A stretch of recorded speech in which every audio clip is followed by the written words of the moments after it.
Esto sonará prehistórico, pero hay un meme que le hacía gracia a Gabito. El clásico meme sobre un personaje que era el villano de una historia, pero al lado salía el personaje que actuó como el verdadero villano de la historia, por lo mal y lo descarado que se comportaba. Y fin, ya es todo. ¿Qué tal la anécdota? Interesante, ¿verdad? Ya, basta de joda. Esto nos impulsó de forma así minúscula, pero así chiquitita, a crear un video sobre este tema. Ya hemos subido cientos de videos analizando el rol de diferentes personajes en su obra, y cómo estos son vistos y percibidos por el fandom. Aquellos que no merecían tanto desprecio como parece, aquellos que son sumamente dramatizados por sus fans, y ahora es turno de ver a aquellos personajes que hicieron cosas, por así decirlo, nefastas. Y para colmo, estos se salieron con la suya sin ser juzgados de nada. Como siempre, antes de empezar con la lista incriminatoria, debemos aclarar un par de reglas y criterios para encasillar a los personajes que mencionaremos a continuación. Esto lo hacemos para evitar confusiones o provocarlas aún más de forma contraproducente. No lo sé, eso lo determinará la chaviza en los comentarios. En fin, los criterios que tendremos en cuenta, además del mítico acto nefasto que haya cometido el personaje en cuestión, será que el personaje, aparte de haber provocado indirecta o directamente el conflicto de la trama, no deberá haber aprendido ni la lección ni comprendido la gravedad de lo que hizo, teniendo un nulo desarrollo en su forma de pensar sobre sus actos deliberados. Esto descarta personajes como Alegría de Intensamente, que a las malas entendió la importancia de todas las emociones de la mente de Riley y mostró un claro arrepentimiento. Woody de Toy Story, cuya trama va literalmente de aceptar que Andy puede tener un juguete favorito que no sea él y su deber como líder es ayudar a los juguetes como Buzz. La Dulce Princesa, que tenemos todo un video hablando del tema, y cualquier otro personaje que le ha cagado a lo grande. El otro criterio importante es que el personaje que haya hecho la cosa mala debe salirse con la suya en la mayoría de las veces, sin haber sufrido las consecuencias de sus actos y siga su vida feliz pese a haber estropeado muchas cosas. Esto descarta personajes como la abuela Madrigal de Encanto, que le pasó factura cada decisión tonta que tomó sobre la familia Madrigal, culminando con literalmente la destrucción de su propia casa y el milagro. Rose Cuarzo, que parte de su famosa involución de personaje fueron las consecuencias de sus actos abrumándola, además que se murió. O la mítica Orden Jedi de la trilogía de Anakin, que por su torpeza y actitud discriminante terminaron literalmente erradicados por el villano. Sobra decir que tampoco mencionaremos personajes que simplemente sean odiados y molestos, porque más allá de estar torpemente escritos, en su mayoría no fueron ni de pedo los principales responsables del conflicto, como Bakugo, que sí, que tiene un backstory risible, su arco de evolución está tomado con pinzas y podría generar problemas estúpidos, pero a su forma aprendió a ser el mejor para sí mismo, salvando a varios de los personajes e incluso teniendo el famoso sacrificio que se volvió meme. Así que nope, no está en la lista mala de Santa, ni en ninguna otra lista que te estés imaginando. Así que bueno, ya dejemos el parloteo y comencemos con el mero mole del asunto, y vamos a empezar con... Así es, le vamos a robar el contenido a Cookie y vamos a ganar mucho dinero con ello. No se crean, de hecho este puesto es el más ligero y sencillo de explicar, tanto así que está entre la delgada línea de ser el verdadero villano de la cinta y solo ser un personaje molesto, con un arco de desarrollo mal planteado pero existente, ya que de por sí viene de una película de calidad cuestionable, y eso en principio no es una buena señal. A ver, ¿por dónde empezar? Este pobre gallo ha cuidado de su hijo solo desde que su esposa falleció, quién sabe por qué razón, y la verdad no nos importa mucho. Lo importante fue la forma en la que crió al pequeño protagonista Chicken Little, con su infancia sin mucha atención ni cariño, dejándolo solo en la mayoría de problemas que tiene, no apoyándolo en sus sueños por miedo de que termine siendo la burla y que por eso lo terminen criticando a él. Cosas bastante egoístas porque todavía no terminan. Este personaje no solo le basta con dejar abajo a su hijo cada que necesita un mínimo de apoyo, sino que literalmente él es el que origina en primer lugar las burlas y las calumnias hacia el pobre Chicken Little, como dar permisos a enormes cárteles promocionales para exclusivamente burlarse de las visiones disparatadas que tuvo el pollito en el cielo. Cuando Chicken Little estuvo a punto de probar que sus locuras eran verdaderas, pero tuvo mala suerte, su padre fue el primero en ponerse escéptico y tibio con la gente, en plan de, no me miren a mí, no me culpen por tener un hijo tan tonto. Al final de la película, si bien ayuda un poco a solucionar las cosas, no se ve que se rectifique de sus acciones como tal, sino que toma la clásica actitud de de te trato mal cuando eres un perdedor, pero te trataré muy bien cuando tienes éxito. Algo lamentable para el personaje que debería ser el apoyo incondicional para el protagonista pese a las adversidades. Pero bueno, no es el caso más grave del video, y aún así contar esto despierta en nuestro interior un desagrado y repudio enorme. Así que veamos qué tanto escala la cosa. Si estás viendo este video, probablemente seas un fanático de la animación como nosotros. ¿Y a poco no estaría chido trabajar dentro de la industria? Sabemos que cumplir ese sueño en Latinoamérica es sumamente difícil. Por eso en este video les presentamos a EVAC, la Escuela Británica de Artes Creativas y Tecnología. EVAC es una institución educativa innovadora que ofrece una amplia variedad de cursos en línea, en temas como ilustración, diseño digital, gaming, moda, marketing y demás. Estos cursos son impartidos por profesores expertos en la industria y están disponibles las 24 horas en varios países de Latinoamérica. Y lo mejor de todo es que tienen una alianza con la Universidad de Hertfordshire. En pocas palabras, su certificado tiene validez internacional.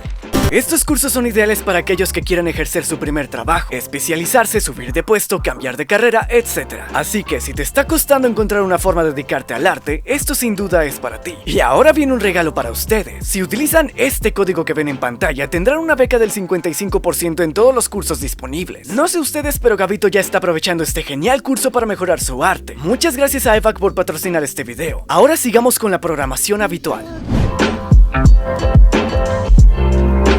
¿En serio Gabito tiene que repetir una vez más por qué este personaje resulta siendo el verdadero villano de la historia? Pues sí, aparentemente sí. Si todos estos años has estado en prisión o debajo de una roca y te has perdido todo lo que ha sucedido en los últimos 10 años, no te preocupes que aquí va el resumen del desmadre. Star, o mejor dicho, Svdfoe, comenzó como una serie de aventuras ordinarias sobre una chica mágica que fue expulsada a la Tierra porque debía aprender a controlar su poder mágico. O sea, aventuras episódicas normales y corrientes. Las cosas comenzaron a complicarse cuando la trama optó por irse a un camino más lineal, con el trasfondo del reino de Mewni y todas las cosas medio turbias que provocaron los reyes contra los monstruos. Eso fue lo que provocaría una historia con potencial interesante, arcos de redención para varios personajes, sobre todo aquellos que tenían secretos medio turbios y sobre todo villanos sumamente interesantes, como Toffee, el interesante calculador, maquiavélico y frío que hizo todo por el bien de su especie, al tratar de eliminar la magia de las reinas y las princesas. Y claro, la propia Star, aprendiendo a ser responsable con la magia, salvando a ambos mundos de la amenaza de Toffee y el poder de la varita corrupta, y aprendiendo a dejar ir ese racismo interiorizado contra los monstruos que todo su reino le dijo que alguna vez estuvo bien. Posteriormente, después de mucho desmadre, incluyendo la muerte de Toffee de una forma medio Deus Ex Machina, las cosas comenzaron a perder un poco su rumbo. Eclipsa era la nueva reina, pero su arco de desarrollo se reseteó completamente. Moon Butterfly dejó de lado esa evolución de aceptar como una líder a diferentes razas y comprenderlas como seres vivos que también tienen necesidades, olvidando el rencor de su pasado, y pasó a ser la antagonista que busca el poder por la incompetencia de Eclipsa. Marco no hacía nada más que ser la muñeca inflable de varios personajes, y la propia Star continuó igual, como una niña irresponsable incapaz de ver el panorama completo y actuar como se debe. Dejó de lado la responsabilidad de cuidar un reino, de su magia, de sus habitantes, por tener una vida romántica con su romance escolar, algo bastante tonto. Pero la gota que derramó el vaso fue la solución tan drástica al problema de la cuarta temporada, la rebelión de los soldados de Solaria, decidiendo poner fin a la magia sin importar cuántos seres vivos que dependían de ella fallezcan, que Tom quede varado en la tierra sin poder regresar al infierno, y que la humanidad a la brava deba acostumbrarse a las criaturas mágicas que de pronto colisionaron con la tierra. Y ese no es el detalle más escandaloso, sino el hecho de que todo por lo que lucharon, por todo lo que aprendieron, todo lo que vivieron y se esforzaron, no sirvió de nada, porque al final la brillante idea de Star fue seguir el camino de Toffee, literalmente tomar el camino del villano. Esto es lamentable. ¿Cómo tuvieron que partirse la madre con Toffee por tanto tiempo para que al final, por su propia estupidez, tuviesen que darle la razón? Star no evolucionó, no aprendió nada sobre ningún reino, sobre la magia, y ni siquiera aprendió sobre la responsabilidad afectiva con su muñequito romántico. Y no te dejes engañar, parece que sí lo hace, pero solo porque el resto de personajes se entorpecen y tienen apenas las neuronas suficientes para que no se les olvide respirar. Esto es sin duda un personaje que evolucionó solo para terminar olvidando ese buen comienzo y dar paso a decisiones desconsideradas y casi maquiavélicas junto con el resto de personajes. Sumando esto la pésima escritura y ritmo que tuvo la serie, tenemos como resultado un desastre con una protagonista que por X o Y razón termina haciendo lo mismo que quería cometer el villano. Y prepárense porque esta cosa se irá volviendo más intensa.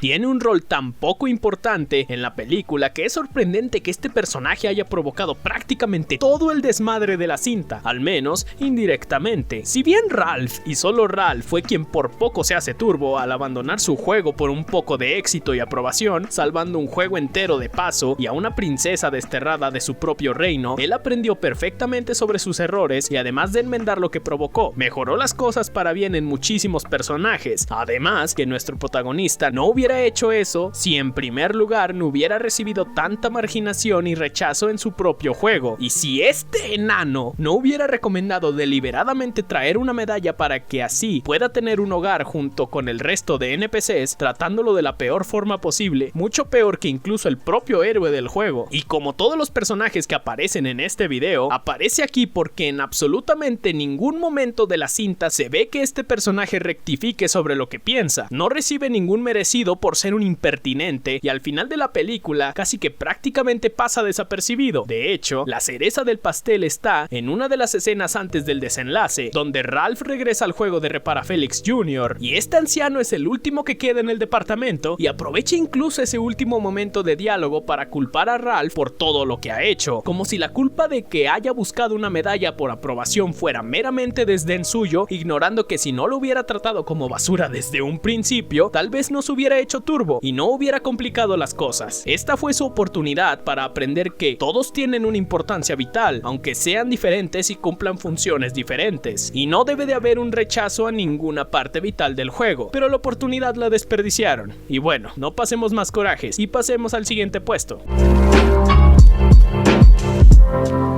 ¿Otro personaje de una mala película? Y lamentablemente sí, este ha sido el ejemplo más reciente y famoso sobre un personaje que es verdaderamente el villano, pues todos aprovechamos la oportunidad para criticar y rostear la pésima ejecución de esta obra, y todo comienza con nuestra respetable protagonista Asha, quien se ve por fuera como una optimista y alegre chica que trata de hacer bien a toda costa, viviendo en un reino aparentemente perfecto, pero por dentro tiene un criterio y una moral nefasta para juzgar las acciones de un líder para su reino, por más maquiavélicas que puedan sonar. La premisa entera de la película trata que Asha, tratando de devolverle el deseo a su abuelo por su centenario de vida y a cada habitante de su pueblo su más profundo deseo con la ayuda de la estrella esa, pues el rey magnífico resguarda el deseo de cada uno de los súbditos y solo selecciona a unos pocos afortunados para cumplirlo. Después de eso, el rey, desesperado por detener a Asha y conseguir el poder de la estrella, conjura magia oscura alimentándose del poder de los deseos de la gente, y es cuando las cosas se vuelven realmente peligrosas, pues se deja llevar por sus sentimientos negativos derivados por las críticas hacia su régimen. Y sí, en teoría todo esto es malvado y al final el tipo recibe su merecido, pero ¿saben quién también fue malvado y no recibió su merecido? Asha. Antes de todo el desmadre, el reino funcionaba perfectamente. Magnífico protegía al reino de cualquier amenaza y sus súbditos eran felices. La única inconforme con todo esto fue la propia Asha, que tal cual pensamiento equivalente al de Lisa Simpson pensó: no es justo, todos deben cumplir sus deseos, no importa el qué, ignorando el área gris que eso conlleva. Problemas como deseos peligrosos de gente peligrosa, deseos que involucran perjudicar a otras personas y deseos simplemente tontos y estúpidos y cosas así. Además, comunica un pésimo mensaje disfrazado de heroísmo que da a entender que lo único que importa aquí es que la gente cumpla sus deseos porque sí, sin que tengan que esforzarse por ello, sin que aprendan todo el viaje que conlleva una meta en nuestra vida, porque a ver, ¿cómo coño le concedes el deseo de volar con las aves a una señora así nomás? O el deseo más bobo de toda la cinta, el deseo del propio abuelo de inspirar generaciones. O sea, 100 años y no se te ocurrió en ningún momento hacer algo por tu propia cuenta para que se cumpliera. Asha lo único que provocó con sus actos fue sembrar la duda en el pueblo hacia el rey, y lo que terminaría provocando medidas desesperadas que le jugaron mal, pero que se pudieron evitar perfectamente de otro modo, generando resultados verdaderamente prácticos. ¿Por qué no? Asha, no los liberaste de nada. Cumplir sus sueños esporádicamente no les ayuda en nada, y su idea de cumplir deseos no se aleja de la forma en la que gobernaba Magnífico. Así que ya, otro personaje que no salva nada, pero aún así es retratada como una heroína. Y para seguir subiendo el nivel, sigamos con nuestros siguientes personajes.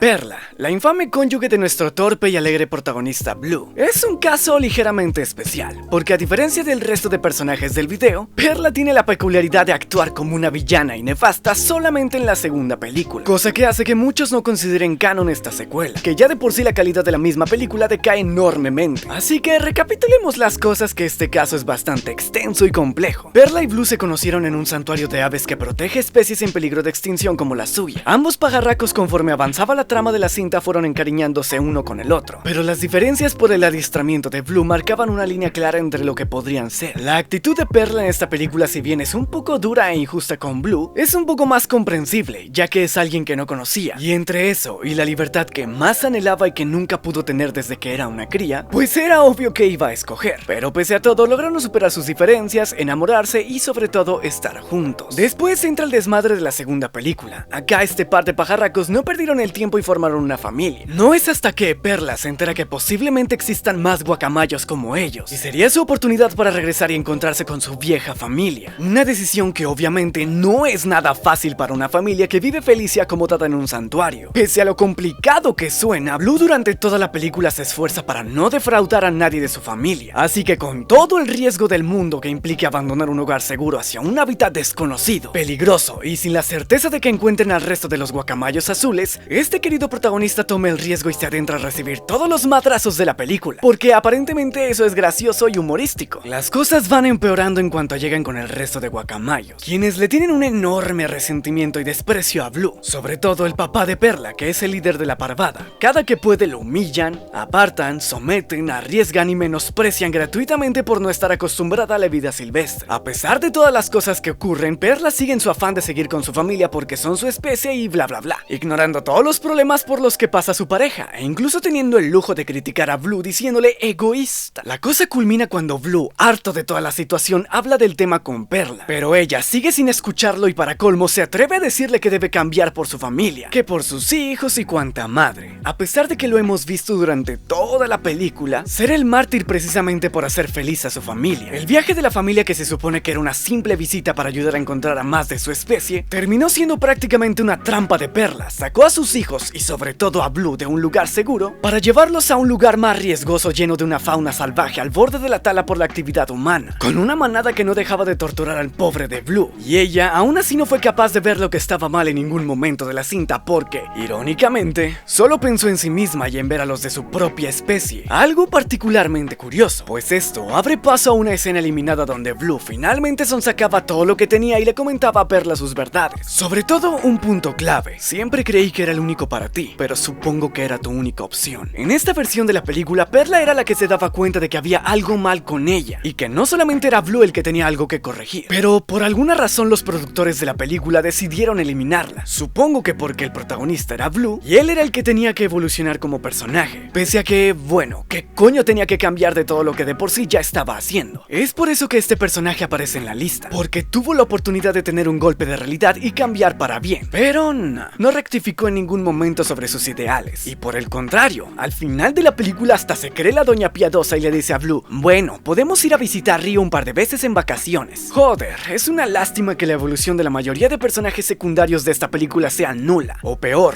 que vaya en retroceso con una involución, y no es hasta el acto final que mágicamente todo se acomoda para que los personajes, por al menos un minuto, no se comporten como unos idiotas enclenques. Pero bueno, sigamos con esto porque el video se está volviendo eterno.